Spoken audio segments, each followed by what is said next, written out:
What is up, guys? Welcome back to Futbol Asada, yet another episode. Before we get started, make sure to hit the post notifications to get notified every time we upload.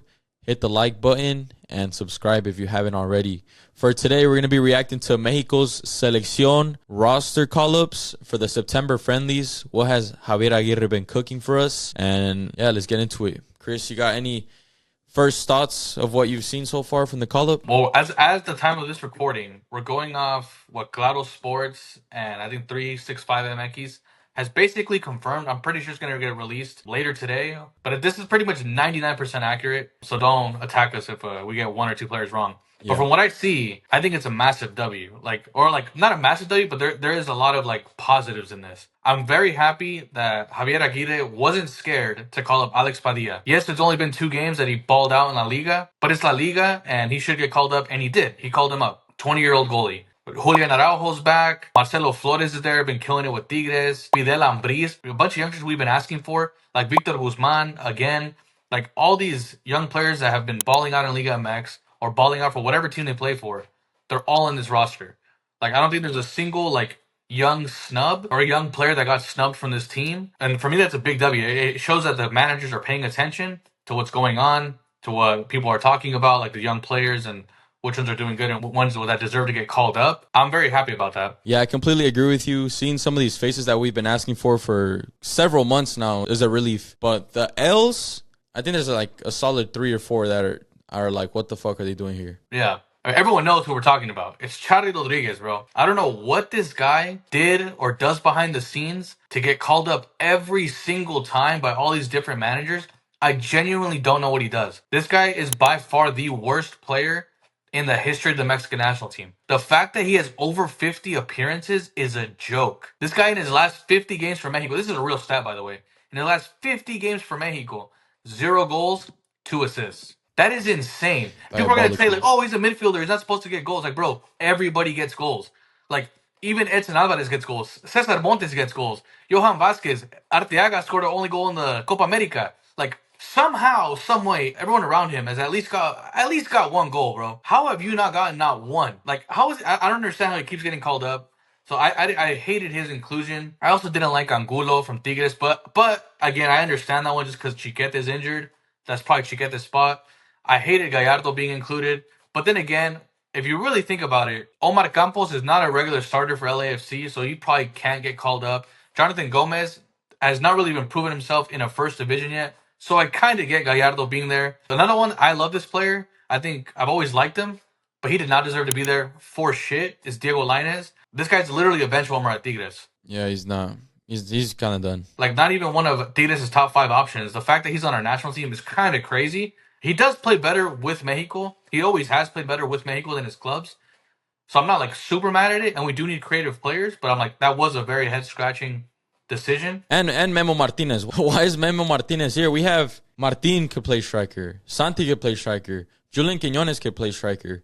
Why the fuck do we need Memo Martinez, a 4th striker, bro? That's so unnecessary. And there's also sources, some rumors, saying that Julio Gonzalez might be the 4th goalie as well.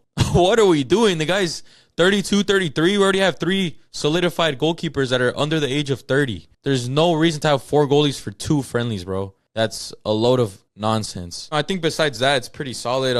Eric Lira, I'm not a fan of him at all, but he is 24 years old. I mean, why not? I guess Javier Aguirre wants to see more of him. Alan Mozo as well. I mean, there's no denying this guy is one of the best right backs, especially Mexican in Liga MX, and he's been proving that for the last 2 years. I think he's been deserving to be here, and especially since Huescas is injured, it was a no-brainer to have him. So I like that decision that Javier Aguirre made. That's something that Jimmy Lozano would never do, give a chance to a player that doesn't get called up. I think there was some sort of beef with Mozo and Jimmy Lozano. That's why he never got called up. So I like that Javier Aguirre had the gut to call up he is a pretty controversial player. Not that many people like him, so I'm pretty happy for Mozo. Yeah, overall, I did the counting. Only 8 of them I wasn't a fan of. But out of those 8, I kind of understood 4 or 5 of the decisions. Like I said, Gallardo because Omar Campos isn't a starter. Angulo, but then again, it's because Chiquete is injured. Luis Romo's in there. But I'm really hoping when Edson Alvarez comes back, because he's injured, that Luis Romo's the one that gets dropped. Not Fidel Ambriz, but him. Yeah. He's the one that gets dropped. There is a lot of changes that could happen over the next couple months just because some circumstances happen, either injury or playing time, that could introduce better players. But overall, this was not a bad roster. I guess the biggest omission, like talent wise, was maybe Chucky Lozano and Raul. But Santi Jimenez should be our starter no matter what. So I'm not going to argue over Raul, who's probably going to be second or third string, being in there. And then Chucky Lozano is definitely a better right winger than Piojo and probably Lainez. So he is the biggest snub. But then again, like, we are trying to see new things, right? We are trying to see like new faces. So I mean, I guess him not being there is not like the worst thing in the world, even though he probably does deserve to be there on talent. But again, like, I'm not like super upset about it. Yeah, I guess to end this video, we'll give our ideal lineup from these players. So starting off goalkeeper, keep in mind they are friendly, so we could base on more of what we want to see. So who would you start at goalie? I'd split them, bro. Give me one game Malagon, one game Alex Padilla. I'd give the harder game to Malagon. Yeah, obviously he's supposed to be the number one. And then Padilla, maybe the New Zealand game. The Canada game's tougher, no? You think? Yeah. Right back? Julian Araujo. Yeah. Yeah. That And can I believe, split. just based on the players he called up, I believe we're going to go with a back five. So if we want to do like the 11, like in a back five formation, we could do that. Like, Exactly. Two starting center backs, I think. or three starting center backs. Oh, the three. That's right. So I'd go Montes Johan, and the other one, I'd go Toro Guzman. I think he's one of the best center backs in a three-back center back formation. Yeah, I completely agree. Those are the three I'd go with. Left wing back then, Arteaga. Arteaga still has to be Arteaga for me. And the three center mids. Three, I'd give it to... Well, who I'd want to see, like just who I want to see, I would put Fidel Ambriz at the six, Marcel Ruiz. Marcel Ruiz, and Luis Chavez. Bang, bang, bang, like that. Not going to lie, I'd bench Chavez. I think he needs to be dropped because he's just there by default because of his free kicks right now. I'd give it to Ambriz, Marcel Ruiz, and I doubt Cordova starts. That's not a bad shot. Give me Pineda. Give me Pineda at the 10. Or I do not. I really hope so because I really like Marcel at the 10. Marcel at the 10, but I just know that's not going to happen. That would be really fucking sick, though.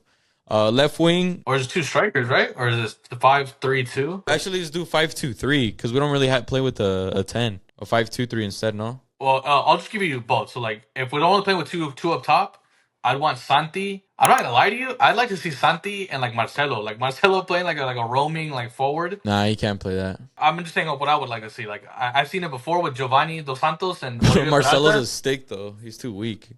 But Giovanni wasn't like some big player either. Like he was a little husk. We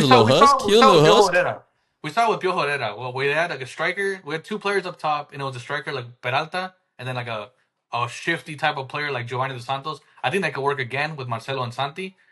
But if we play with three up top, I would go Julian, Santi, and Marcelo. You start Julian left wing? I do not want to see that at all. The guy is not a left winger. The three up top doesn't have to be like wings though. It could be like Marcelo at the 10, and then Julian and Santi up top. I think if we go two striker formation, I do not mind Julian and Santi. I think that would be like how Atlas played with Furch and Julian Quiñones. That worked fucking wonders.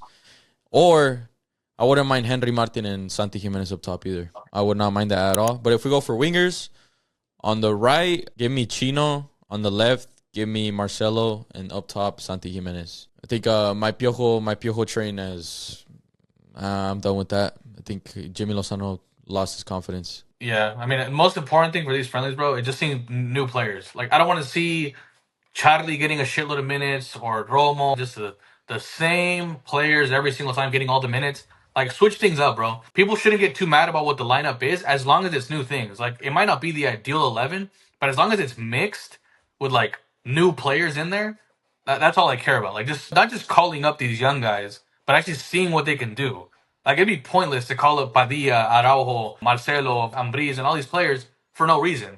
Like, just to have them on the bench and you're still giving all these minutes in friendlies to, like, Charlie. Like, that would make no sense to me. So, for me, the most important thing outside of the lineup is just seeing new faces, bro. Like, get their chance. Yes, I completely agree, but that was this week's episode. Let us know in the comments what you guys liked from this roster call-up, what you didn't like. We read all the comments, so make sure to leave your thoughts down below. Like I said in the beginning, drop a like if you enjoyed the video.